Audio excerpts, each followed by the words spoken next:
I used to believe family meant safety.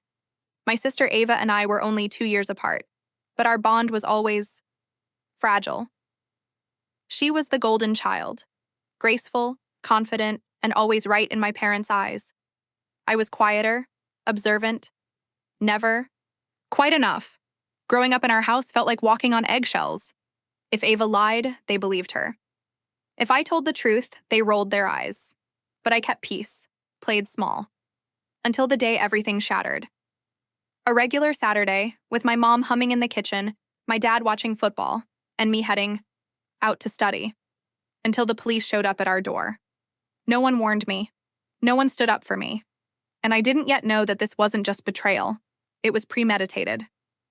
I used to think family meant something: warmth, safety, loyalty.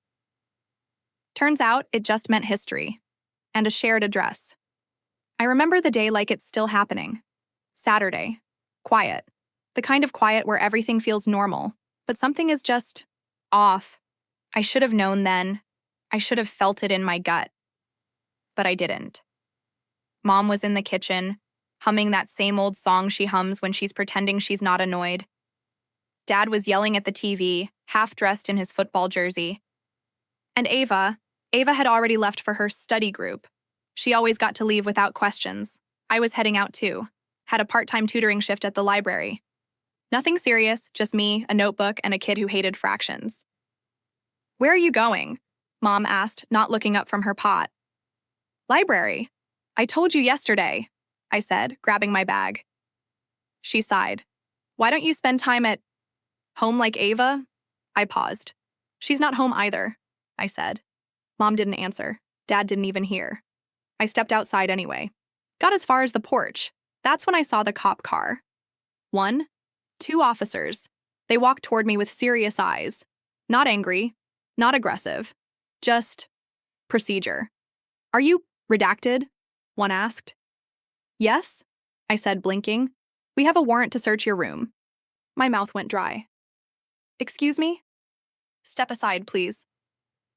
They pushed past me like I was invisible, like I was already guilty. I looked at Mom through the screen door. She wasn't shocked. She wasn't screaming. She was just standing there. Her eyes avoided mine. That's when I knew. This wasn't some mistake. This was planned. My room was never spotless, but I wasn't messy either. I watched one officer open my closet, the other slide a hand beneath my mattress. They moved fast, knowing what they were looking for. Within minutes, one of them pulled out a Ziploc bag, clear as day, filled with white powder. I couldn't even speak. What is that?" The officer looked at me, then read me my rights. "You have the right to remain silent." And silent I stayed. I turned to Mom, hoping, begging her to step in, to say something, anything. She didn't.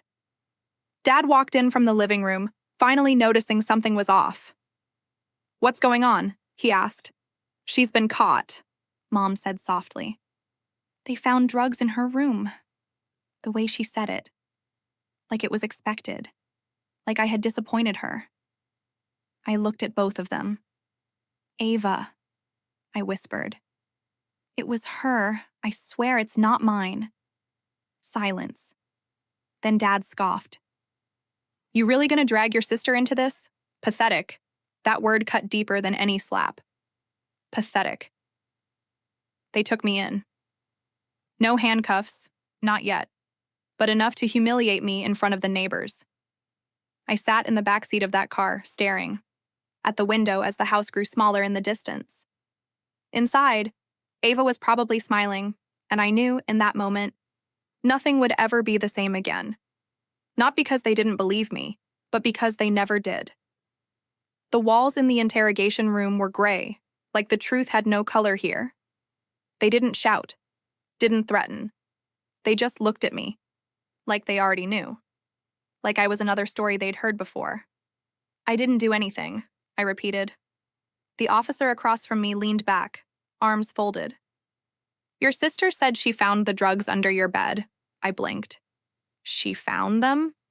That's funny, considering I didn't put them there." "She said she told your parents. They were worried about you." "Worried? That word almost made me laugh. Worried parents don't let cops barge into your bedroom. They don't watch you get taken away like trash. She's lying, I whispered. She's your sister. That made it worse. I waited in that cold room for what felt like hours. No call from my mom, no visit from dad, just me and my thoughts. They finally let me go. Pending investigation, no charges yet. But the damage had already started. When I walked outside, it was dark. A long walk home. No one came to pick me up. I didn't even bother calling them. When I got home, the house was quiet. I stepped inside. No one looked at me. No one asked if I was okay. Ava sat at the table with a glass of water, scrolling on her phone like she hadn't just detonated my life. You told them I was a drug addict, I said quietly. She looked up slowly, as if I was annoying her. I told them what I saw. You put it there. She gave a little shrug. Why would I do that? You tell me. Mom entered the room, arms crossed. Enough. We've had enough of your games. Games? I said. I was in a police station. Dad followed behind her. And you're lucky they didn't arrest you. Be grateful. Grateful? Something snapped inside me, but it didn't explode. It just burned. I looked at Ava again. Her face was blank. Bored. She wanted this. Was the threat. I was the inconvenient shadow beside her spotlight, and she just made sure no one would ever take my word over hers. Later that night, I lay in bed staring at the ceiling, eyes wide open. Everything made sense now. The way she always took credit for my ideas. The way she'd smile when I failed.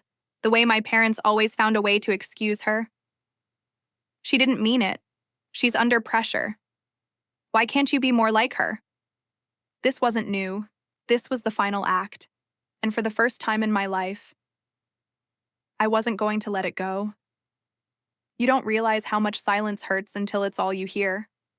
Not just in sound, in looks, in the way people pull back their kindness, in the way you're suddenly invisible. I sat at the dinner table the next day. No one spoke to me. No one even looked at me. Ava passed the salt to Dad like she hadn't shattered me into pieces. Mom served chicken and potatoes like nothing had happened. Like I hadn't just been dragged out of our house by police.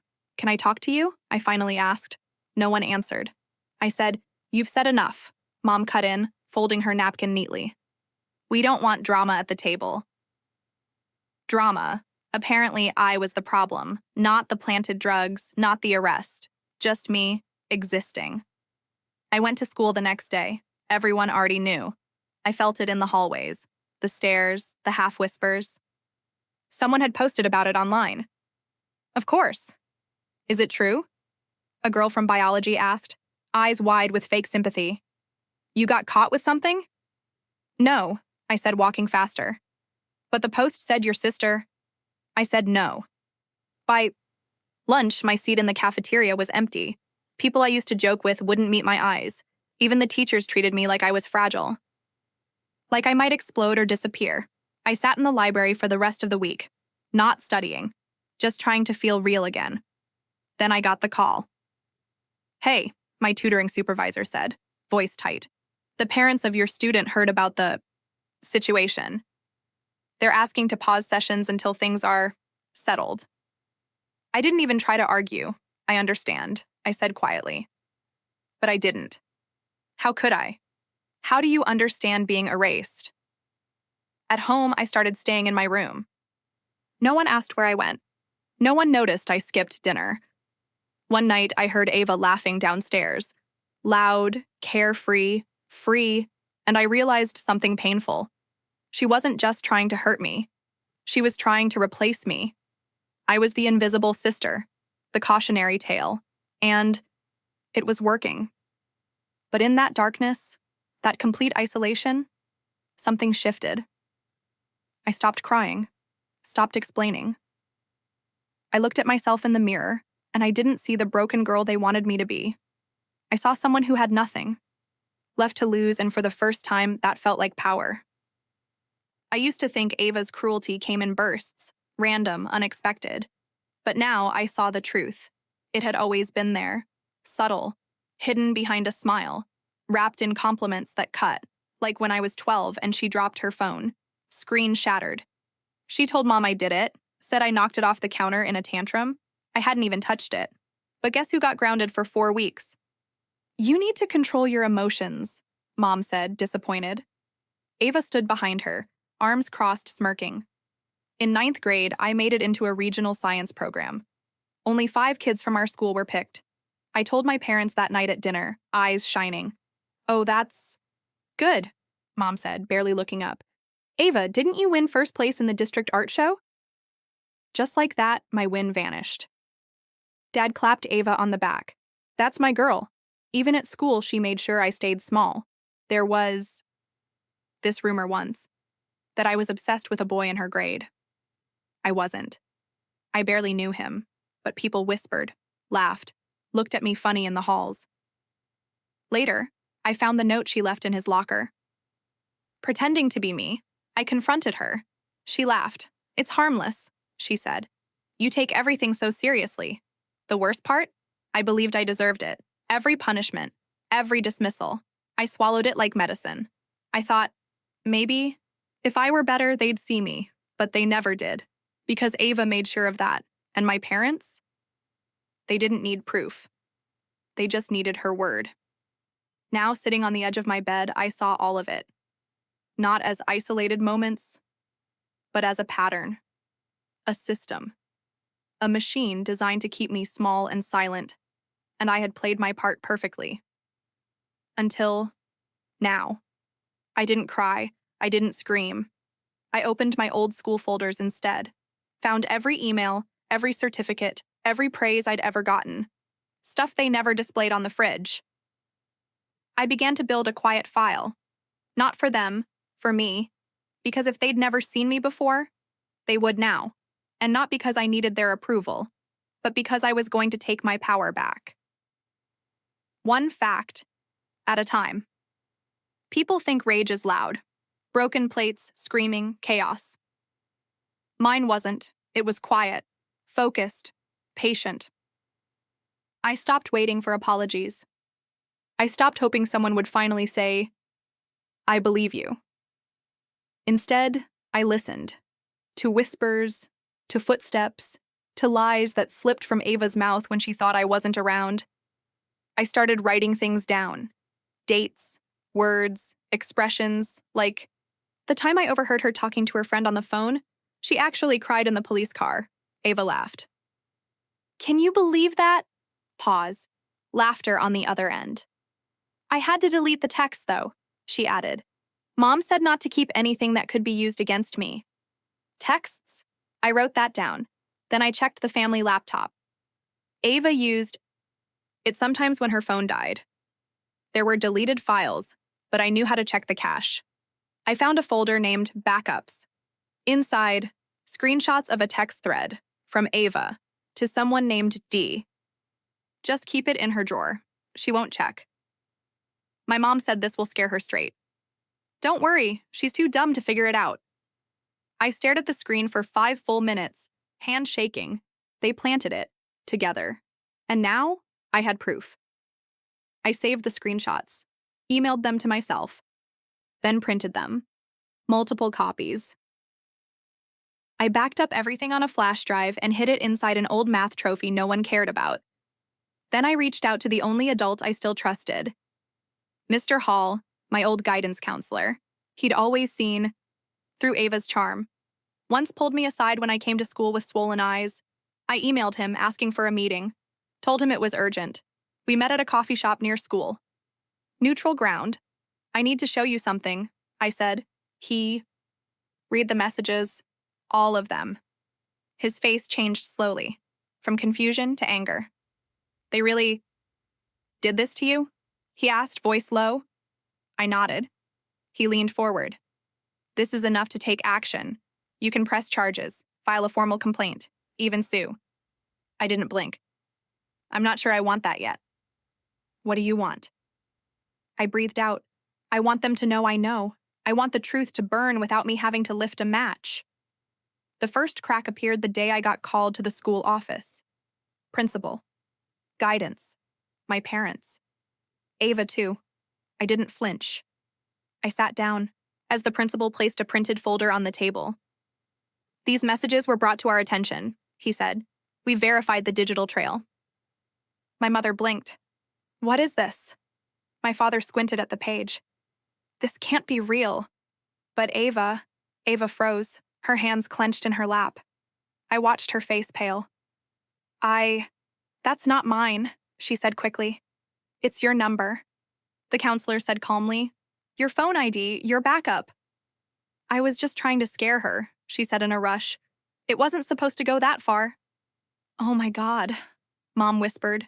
She turned to me. You knew? I nodded once. Since the day you watched them take me away. That week, everything fell apart. School launched an internal investigation. The principal suspended Ava immediately. My parents were told they could face legal consequences if the police reopened the case. Mr. Hall helped me prepare a statement. Not for court, for truth. He read it aloud at the next PTA meeting. I wasn't there. But I got the report. How Ava planted drugs. How I was taken into custody. How my family enabled it. People gasped. Some cried. Some whispered. But everyone knew. At home, the silence was different now. It wasn't avoiding me. It was avoiding guilt. My mother barely spoke. My father sat in the living room every night staring at nothing. And Ava? She didn't look at me anymore. Her mask had cracked too wide, and I wasn't the same girl she once bullied into silence. I moved into the guest room, locked the door at night. I didn't yell, didn't gloat, didn't argue. That was what scared them most, my quiet. They started walking softly around me. Ava stopped going out. She didn't post online anymore. Her friends pulled away one by one. She left a note outside my door once. I'm sorry. I didn't mean for it to go this far. I didn't reply. Some things don't need words. Some things are just finished. My mom tried to make small talk, asked if I wanted pancakes. I looked her in the eye. Do you even know what my favorite breakfast is? She hesitated. I didn't think so, I said, and walked away. It wasn't cruelty, it was clarity. College. Letters started arriving. I got into the program I'd been working toward for 2 years. They congratulated me. Awkward, hollow claps. But I didn't need them to be proud. I was proud of myself. I packed my bags early. Reserved my spot in a dorm even though we lived 30 minutes from campus. I needed space, air, distance. On my last day home, Ava knocked on my door. I opened it. She looked smaller. I know you hate me, she said. I stayed silent. I just wanted to say goodbye. I nodded. She stepped back. That was it. No long speech, no hug, just an end. As I drove away, I didn't cry. I didn't even look back. I wasn't escaping. I was becoming. The girl they tried to erase had rebuilt herself from ash, and this time I wasn't staying quiet.